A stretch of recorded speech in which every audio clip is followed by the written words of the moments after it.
آداب پیش ہے اس سے میری پہلی ملاقات، کہانی کا پہلا حصہ، جسے لکھا ہے ابھتاج جی نے۔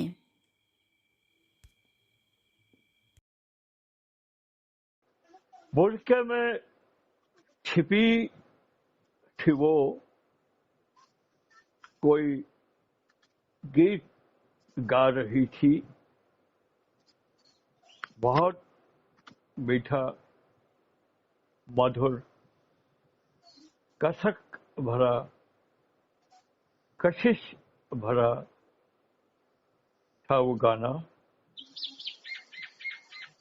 آپ لوگ سننا پسند کرو گے نا؟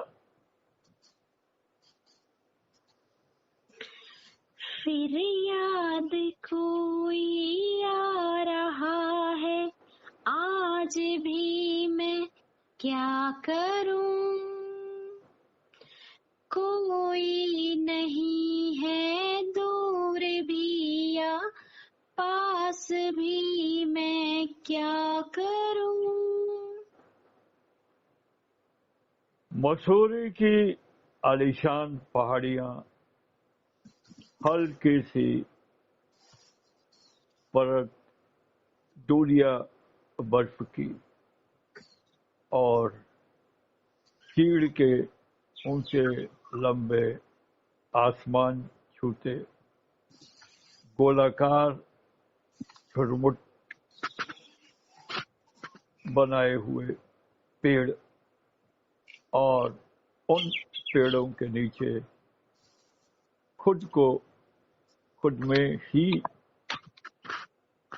سمیٹتے ایک لکڑی کے بینچ پر بیٹھی ہوئی ایک حور جیسی ایک دلکش پری، ایک بےحد خوبصورت حسینہ، بےحد اداس سور میں غزل گا رہی تھی، جسے آپ نے ابھی ابھی سنا۔ اس کا حسن برقعے سے باہر آنے کو جیسے ترس رہا تھا، تڑپ رہا تھا، مچل رہا تھا، جیسے کوئی فاختہ قفس سے باہر آنے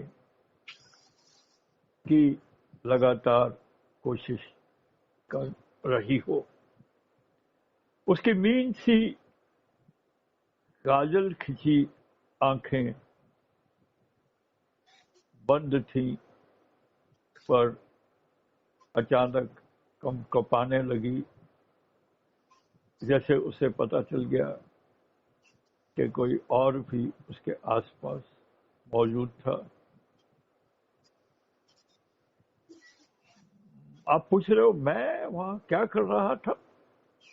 ارے بھائی، میں تو وہاں مسوری میں چھٹیاں منانے گیا تھا۔ غزل ختم کرتے ہی اس نے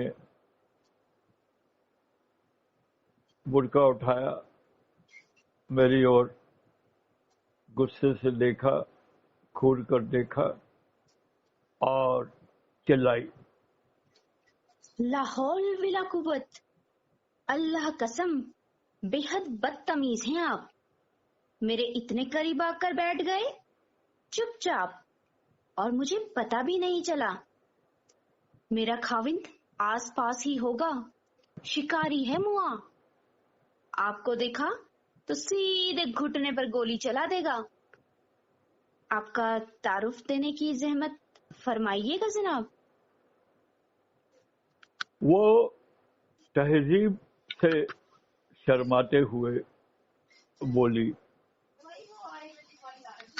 میں نے جواب دیا، ارے محترمہ، جو پیاری سی غزل آپ ابھی ابھی گنگنا رہی تھی وہ میری لکھی ہوئی ہے، ابھلاج کہتے ہیں مجھے، او رشک قمر حسینہ،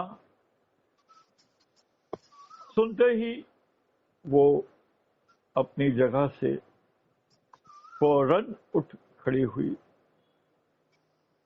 اس کے چہرے پر آشچریہ اور خوشی دونوں رقص کر رہے تھے. اس نے برقع اٹھایا. ایک معجزہ سا ہوا. ایک ساتھ جیسے ہزاروں چاند جگمگا اٹھے ہوں. بجلی سی کوند گئی. ڈھلتی شام کا اندھیرا جیسے خود بخود غائب ہو گیا. بھگوان کے لیے آپ یہاں سے رفو چکر ہو جائیے گا. وہ کرم جلا حرام زادہ آتا ہی ہوگا. میں ہر روز اس کے ساتھ یہاں آتی ہوں. وہ خرگوش اور ہرن مارتا ہے. میں آپ کی غزلیں گاتی ہوں. لگتا ہے مجھے کئی سالوں کی عبادت کا صلہ آخرکار پروردگار نے دے ہی دیا. ہر روز، ہاں لگ بھگ ہر روز میں اسی بینچ پر آ کر بیٹھ جایا کرتا، اس کی تلاش میں، یہ سوچتے ہوئے کہ کسی نہ کسی دن اسی جگہ کے آس پاس وہ ضرور ملے گی مجھے. کئی دنوں تک نہیں دکھائی دی وہ، لیکن ایک دن اچانک دکھ گئی وہ مجھے. جانتے ہو اس دن بھی وہ میری ہی غزل گنگنا رہی تھی. مجھ کو دیا تو نے صلہ، تجھ سے نہیں اب ہے گلا. جس کو تلاشا ہر جگہ وہ آج آ کر خود ملا. شاید پروردگار کو شکرانہ ادا کر رہی تھی کہ اس نے اسے اپنے پسندیدہ محبوب شاعر ابھیلاش سے ملوایا. سلام دعا کے بعد میں نے پیار، محبت، ادھیکار، شکایت، ان ساری بھاوناؤں کو مشرت کر کے پوچھا اس سے، کیا ہوا؟ کہاں غائب تھی محترمہ اتنے دنوں سے آپ؟ اس نے فوراً اپنے برقعے کو نکال کر دور پھینک دیا اور مڑ گئی. اپنی پیٹھ مجھے دکھائی اس نے. میں نے حیرانی سے دیکھا. کم سے کم 20 جگہ پر سگریٹ سے جلائے جانے کے نشان تھے. اس نے آپ کو میرے ساتھ بات کرتے ہوئے دیکھ لیا تھا. گوری گوری پیٹھ پر انیک لال بدنما داغ تھے. ایک نہیں انیکا ایک. کوئی بھی جگہ نہیں بچی تھی، سب جگہ داغ ہی داغ. جیسے بھارت کی ایک پاک زمین پر محمد غزنوی کی تلواروں سے بنے گہرے زخم. میں وہیں بیٹھا ہی تھا کہ ایک حسین یووتی میری اور لپکی.